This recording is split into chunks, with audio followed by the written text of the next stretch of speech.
تو اللہ کا شکر ہے اس پلیٹ فارم سے کتاب و سنت کی آواز بلند ہو رہی ہے الحمدللہ. ہم آپ کے بابوں کو بالکل نہیں مانتے اس لیے کہ آپ بھی دوسروں کے بابوں کو نہیں مانتے. سقیفہ بنی ساعدہ کے اوپر میں بھی بولا ہوں, حدیث قرطاس کے اوپر بولا ہوں, میری ڈیٹیل ویڈیوز ہیں. لیکن at the end of the day آج ایک چیز جب ریزالو ہوگی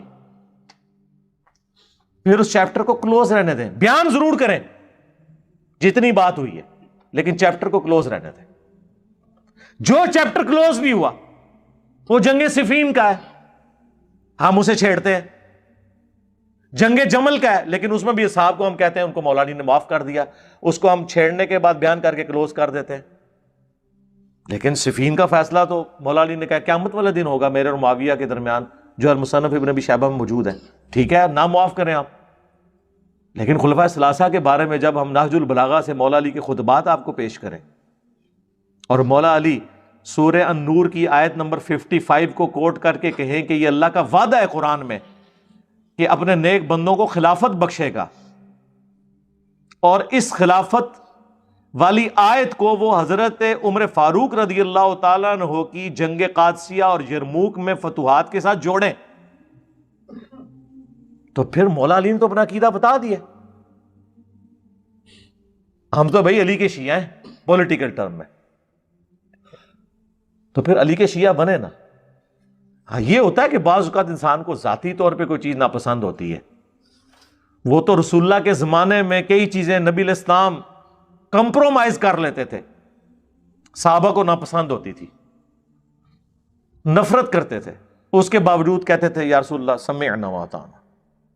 وہ بخاری مسلم میں حدیث ہے نا, غزوہ حنین آخری جنگ تھی مشرکین عرب کے خلاف, اس کے بعد مکے سے پھر اسلام باہر نکلا.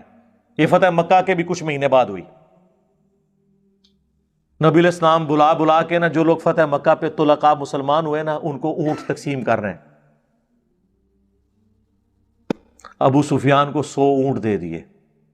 اوئے ہوئے ہوئے ہوئے ہوئے, پوری زندگی نبی کے ساتھ جنگیں لڑتا رہا, چند مہینے پہلے مسلمان ہوا, وہ بھی جب تھریٹ کی گئی سورہ توبہ میں کہ 4 مہینے کا ٹائم ہے یا اسلام قبول کرو ورنہ عذاب استیصال آئے گا, قتل کیے جاؤ گے. جس طرح اگلے انبیاء کے انکار کے اوپر اللہ سے کی طرف سے عذاب آتا تھا, اب مسلمانوں کی تلوار تم پہ مسلط ہوگی, جو سورہ توبہ میں آیا کہ اس دفعہ عذاب نبی کے اصحاب کی تلواروں کے ذریعے ہوگا. اسلام قبول کر لیا اور حضور 100 اونٹ سے دے رہے ہیں. صحیح بخاری اور مسلم میں الفاظ ہیں, صحیح مسلم میں تو بڑے دردناک الفاظ ہیں. بخاری میں تو اتنا ہے کہ ابھی تو قریش کا خون ہماری تلواروں سے ٹپک رہا ہے, اور رسول اللہ اپنے انہی دشمنوں کو جنہوں نے ابھی کلمہ پڑھا ہے وہ بھی ڈر کے ان کو مال غنیمت میں 100 اونٹ دے رہے ہیں. صفوان کو دے دیا 100 اونٹ, ابو سفیان کو دے دیا. سر عمر سیریز ویکھ لو پھر تمہیں پتہ لگے گا کہ صفوان کون تھی جنہیں حضور کے قتل کے اوپر بندہ مقرر کیا ہوا تھا, جو وہ معجزانہ طور پہ مسلمان ہو کے واپس آیا. تو یہ فتح مکہ پہ بھاگ کے جا رہا تھا, رسول اللہ نے اپنی پگڑی دی وہ صفوان کے دوست کو ایک ضمانت کے طور پہ. اس نے جا کے ساحل سمندر سے جو ہے نا صفوان کو کہا کہ اپنے آپ کو ہلاک مت کر, اللہ نے رسول اللہ کو غلبہ دے دیا, تو رسول اللہ کی جیت تمہاری جیت ہو گئی ہے قریش کے لوگوں, تم اینڈ پہ ہو, اب تو اسلام قبول کر لو, اللہ نے اس کو فتح دے دی ہے تو اس کی جیت تمہاری جیت ہے, اپنے آپ کو ہلاکت میں مت ڈالو. وہ کشتی سے نیچے اترا, اس نے کہا گارنٹی کیا؟ ان کا یہ دیکھو رسول اللہ نے مجھے اپنی پگڑی دے دی ہے. کس شخص کی ضمانت کے لیے؟ جس نے حضور کے قتل کے لیے اسی بندے کو مقرر کیا ہوا تھا. آیا حضور نے معاف کر دی. بخاری مسلم کے الفاظ ہیں 100 اونٹ جب دیے تو انصار مدینہ نے کہا کہ ہماری تلواروں سے تو ابھی قریش مکہ کا خون ٹپک رہا ہے. اور مسلم کے الفاظ ہیں اس شخص پہ دیکھو اپنے قبیلے کی محبت غالب ہو گئی ہے. کس پہ؟ رسول اللہ پہ. کلمات کفر تھے یہ, لیکن نادانی میں ہوئے.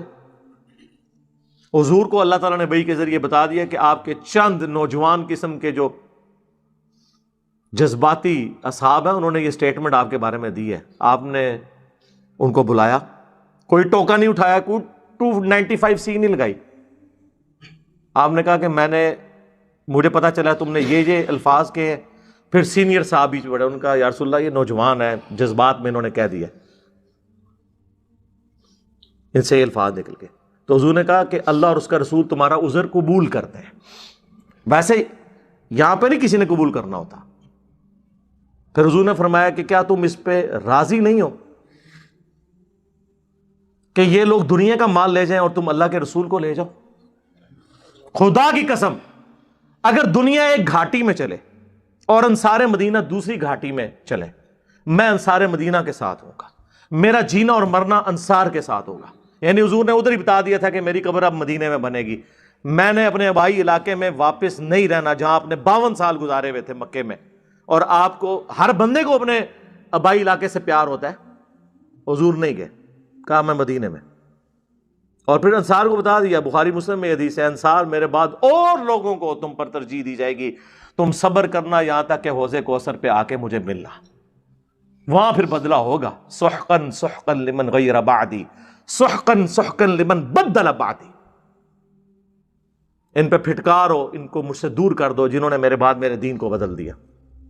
خامنائی صاحب کا فتویٰ، جب وہ یاسر الحبیب غالی رافضی نے عرب کے چینلز کے اوپر بیٹھ کے سیدہ عائشہ سلام اللہ علیہا کے اوپر سب و شتم کیا اور نعوذ باللہ عائشہ فی النار، یہ سارے وہ نعرے لکھ کے اور پتہ نہیں کیا کچھ کیا، تو انہوں نے کہا کہ یہ بندہ شیعہ سے خارج ہے، اس کا ہمارے سے کوئی تعلق نہیں ہے جو نبی علیہ السلام کی بیویوں کی یا کسی ساتھی کی توہین کرے، یا اہل سنت کے مقدسات کی، جس کی اہل سنت عزت کرتے ہیں، کسی کی بھی توہین کرنے والا شیعہ نہیں ہے. یہ جائے کہ امہات المومنین کی رضی اللہ عنہن وعلیہم السلام اجمعین. پھر جہاں تک انہوں نے فتویٰ دی، یہ سارے فتوے میرے پاس لکھے ہوئے ہیں، آپ جا کے گوگل پہ بھی لکھیں، انگلش میں بھی آپ کو فتوے مل جائیں گے، کہ اگر سعودی حکومت شیعہ کو مجبور کرے کہ یہ ہاتھ باندھ کے نماز پڑھے، تب بھی آپ امام کعبہ کے پیچھے ہی نماز پڑھیں ہاتھ باندھ کے. آپ نے اپنی نماز الگ نہیں پڑھنی، امت کی جمعیت سے الگ نہیں ہونا. اندازہ کرو اے تو اڈے جتنا حوصلہ سنیے چے.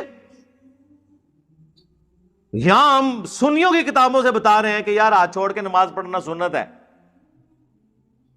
وہ کہتے ہیں جی جناب یہ کہاں سے نکال لیا ہے، دونوں طریقے سنت ہے. تو پھر اتنا حوصلہ ہونا چاہیے نا. میری یوٹیوب کے اوپر ایک ڈیٹیل ویڈیو ہے، اس کانٹیکسٹ میں آپ دیکھ لیں، سیدہ فاطمہ کا قاتل کون، تو اس کے اندر میں نے تفصیل کے ساتھ وہ ساری سقیفہ بنی ساعدہ ان ساری چیزوں کو ڈسکس کیا ہے. اور ایک اور لیکچر ہے حدیث قرطاس کا تحقیقی جائزہ اور وصی رسول کون ہے، 3 گھنٹے کا، صلی اللہ علیہ وآلہ وسلم. وہ دیکھیں، پک اینڈ چوز نہ کریں. مولا علی نے فرمایا سی نا، میری وجہ سے 2 فرقے جہنم میں جائیں گے اور 2 گمراہ ہوں گے، ایک میری محبت میں غروب کر کے اور ایک میری دشمنی میں. یہ صحیح سند سے ہے، فضائل صحابہ احمد بن حنبل کی کتاب، وہ الحمدللہ 2000 احادیث اور آثار پہ وہ کتاب ہے، اردو میں ٹرانسلیٹ ہو کے آ گئی، ہمارے اسٹال پہ لگی ہوئی ہے. نو پروفٹ نو لاس پہ ہم دے رہے ہیں، جس کو شوق ہے وہ لے، جس میں روایت موجود ہے.